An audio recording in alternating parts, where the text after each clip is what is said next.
Guys, katanya penggunaan deodoran itu bisa memicu kanker payudara loh. Bener nggak sih infonya? Padahal kan dioles di ketiak ya. Kok bisa kena payudara? Eits, jangan percaya dulu. Kita cek faktanya ya. Salah satu kandungan deodoran yang sering dituduh sebagai pemicu kanker itu adalah aluminium.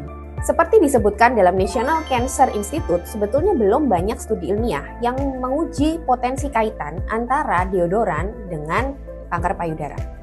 Tapi dari banyak studi ilmiah yang ada, itu sebetulnya tidak satu pun yang menunjukkan adanya peningkatan resiko kanker payudara pada wanita dengan pemakaian deodoran. Selain itu, kanker terjadi tidak hanya disebabkan oleh satu faktor, tapi banyak sekali faktor termasuk dari faktor genetik, faktor gaya hidup, faktor radikal bebas, faktor lingkungan, dan masih banyak lagi. Meskipun demikian, kita tetap harus waspada dan mencegah kanker payudara sebisa mungkin.